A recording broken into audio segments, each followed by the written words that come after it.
Louisiana Beer Review Special Edition, Warka Classic Beer Revisited. I did a review of this beer in 2015 when I drove to New York City. On the way back, I stopped at a liquor store in New Jersey on United States Highway 1, and I bought an array of Polish beers. Now, this beer was also purchased in New Jersey by Douglas of Virginia, and he sent it to me to do a revisit. The best before date is L2277616B1648. Yeah, it helps me a lot. All right.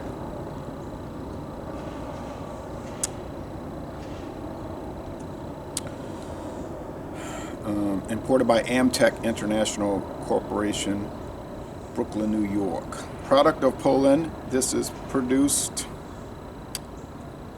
by Grupa Zywiec, who has control of Warka Brewery. And it's, like I said, 500, I don't know if I said that already, 500 milliliter bottle, 16.9 ounces. The brewery was established in 1478. There's also a Warka Strong, 6.3%. This is 5.2, the classic recipe. They use Polish Magnum hops. Fine quality premium beer. There's General Pulaski, a famous Polish military leader, Polish military leader. Classically brewed and matured. Selected ingredients. Of course, all beers use selected ingredients. They use the ingredients that were selected for the beer, but you know how these things go. All right.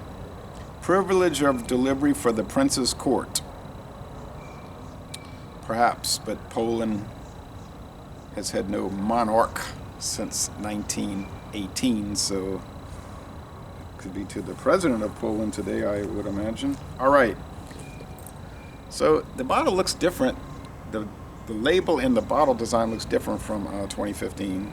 These things get changed from time to time. All right, I've never in my life seen any of these Polish lagers sold in Louisiana, except for craft beers from Poland, namely Komas, which are a bunch of strong beers from Brewar Fortuna. I've had the Komas barley wine style ale, the Komas Imperial Stout, and some others. And there's some I didn't even buy because there's so many. Okay, but the regular Polish beers we do not get. Now this beer gets a 4 out of 100 on rate beer. A 4, imagine that. I wouldn't drink anything that was a 4 positive and 96 negative out of 100. No. It's like a 31 in the style.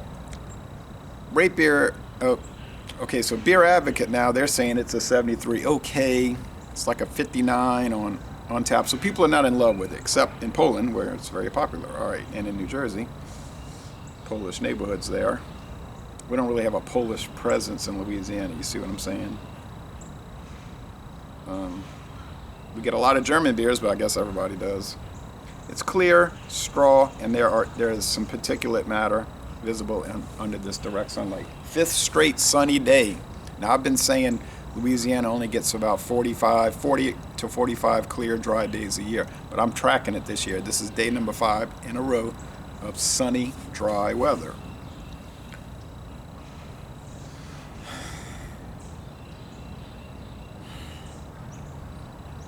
In 2023. All right. Doesn't have a lot of aroma, maybe a little faint bread. Magnum hops. I don't know really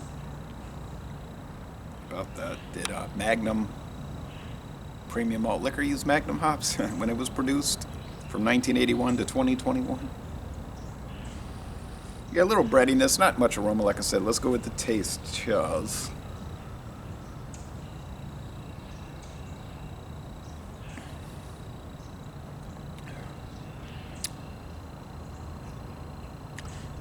Now, I saw some sources, not the website, so this is unofficial, saying 20 IBUs.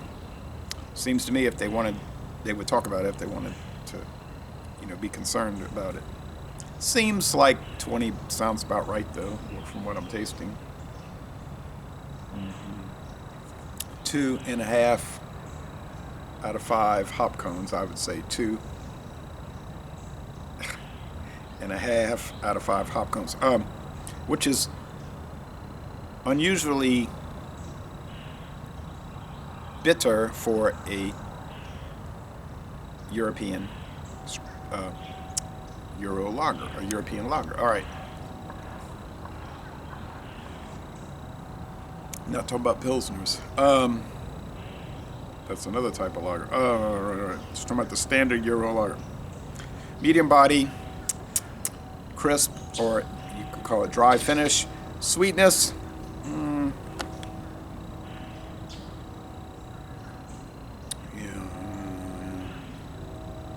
I'd say 2.5 out of 5 sugar cubes. So it's a very balanced beer, or as Schaefer used to call their beers in the 1950s, round. They had a series of television commercials talking about how their beers were round, meaning you couldn't really pick out anything in particular from it. It was like a,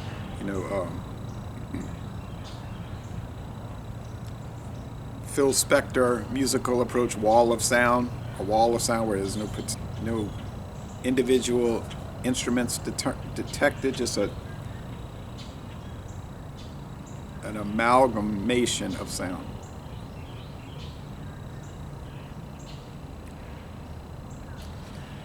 And a round beer is that way. It's just a generalized beer flavor. And those old commercials were interesting because they would say, if you don't add enough hops, it's too sweet. And they would show people, ugh, and like cartoons. And then they said, but if you add too many hops, it's too bitter. And they show people making bitter beer face. And they said, but Schaefer is round. And in their opinion, perfect. Which I thought it was a nearly perfect American style lager. Still produced, believe it or not. Douglas sent me a can, and it was very good. Douglas took a photo of it. I didn't do a video. The beer was out of date, and I didn't feel it was fair to the beer. But I've done Schaefer a number of times.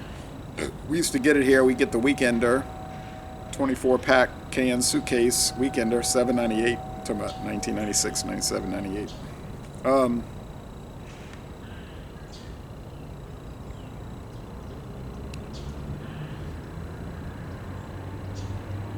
But with Schaefer, and maybe with Warka, it's not the first beer that tells you how good it is.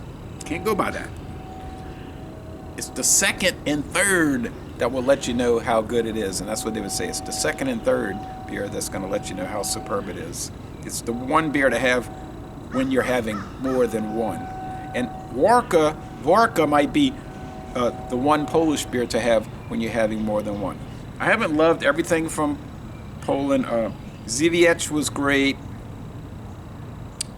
The Tatra wasn't too good. It wasn't terrible, but I didn't really like it too much. With the Indiana Jones guy, looking guy on the cover. The one with the two people dancing on it, whatever that one is, the man and the woman dancing in a traditional Polish dance. I love that.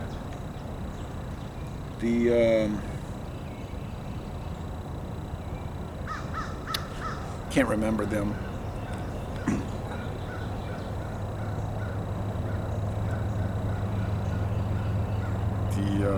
What was the one with the honey? There was another one, the Chimolova. I don't drink them enough or pay attention to them enough to remember them. You know what I mean? I remember the flavor more than the name. The lech that he sent me was not yuck. It was awesome. The lech was so nice. Oh, so very nice. And I would like to go to Poland. All right, anyway. Take a brewery tour, one of their famous breweries, you know. Yeah.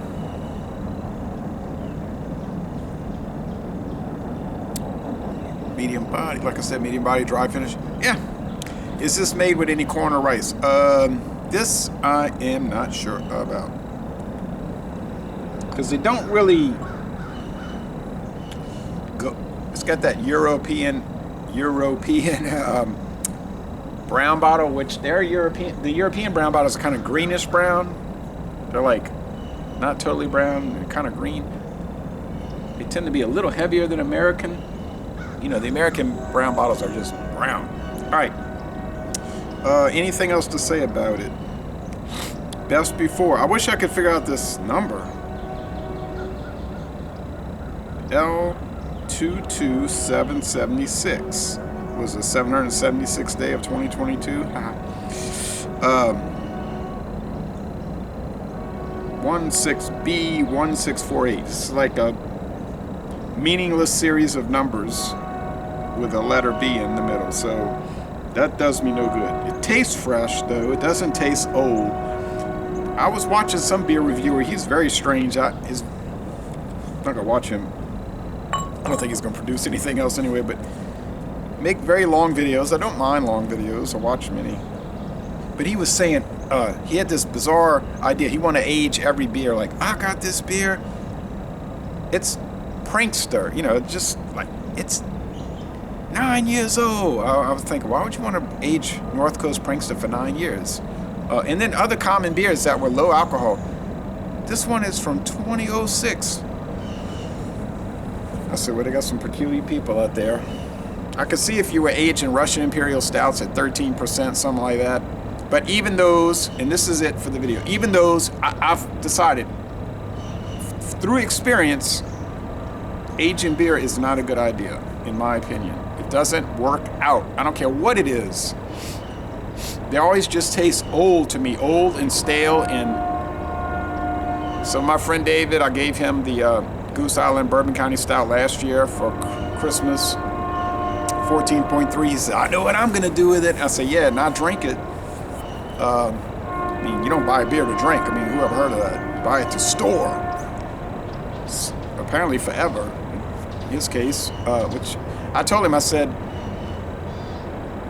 you could store your beer forever. I don't care. I'm not trying to drink it. I just hate to see what I'm looking at. You know, it's doesn't make any difference to me.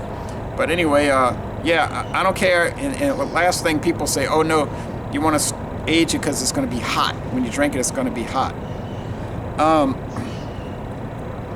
I think if you only deal in beer, that could be a problem. But if you're used to spirits, like I've gotten really used to whiskey, brandy, rum, tequila and all that, and so you get acclimated to it, and then hot is not an issue. It's like, okay, well, it's strong alcohol. Okay, it's 14.3. That's part of the character of it. It seemed like it's a positive attribute rather than a negative, in my opinion, because it's hot, it's fresh, it's lively, it has a lot of presence. This beer does too, and this whole thing about 4 out of 100 is ridiculous in my opinion.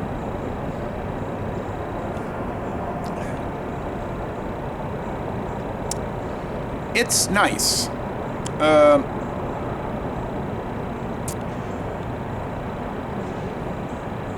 It's sort of 5.2 is sort of getting into the malt liquor category in the United States. I'm trying to think of an American beer that this is similar to in a many ways. I would say Colt 45, 4 points higher on alcohol, 0.4 of a point higher, 5.6.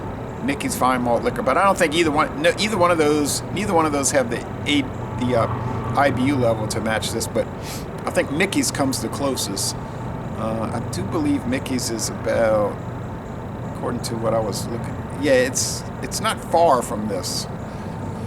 It has. Now there was one they used to make called Heffenreffer malt liquor, but they went out of business. But it was Heffenreffer, and they said that the malt liquor with the European taste. That's the one that tasted the most similar to this. But it went out of business in 2014, so the point is moot. I think it's very good. I'm going to go with a B plus. 88 out of 100. 8.8 out of 10. I like it.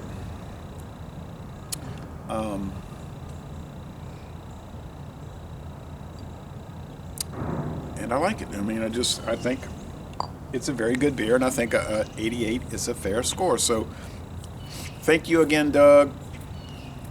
If you hadn't sent it to me, I never would have gotten it. I mean, unless I'd be passing through New Jersey. I did drive through New Jersey in 2021 twice, going there and coming back. But I didn't have time. It was too much going on. It was too hectic that trip, so I couldn't stop and shop for beer. Now, it wasn't feasible. And plus, my timelines got wrecked by all kind of different, mainly road construction, which just, and then getting lost once. But that wasn't totally bad. But anyway, and then a tropical storm hitting as we got onto the bridge to go into New York City. It didn't exactly help things, causing a flood and everything. It was crazy. It was a crazy trip. Fun, stressful. Getting a $50 red light ticket in Queens wasn't too happy about that either. It was my fault in a technical sense, but I still don't think it was fair because I didn't cause any damage. Those red light tickets are not to protect the public. They're just to separate you from your money, you know. But anyway, so Laissez les Bon Temps Relais, a very good beer, and I'm going to end this review by saying y'all go to Poland and tour the Warka Brewery.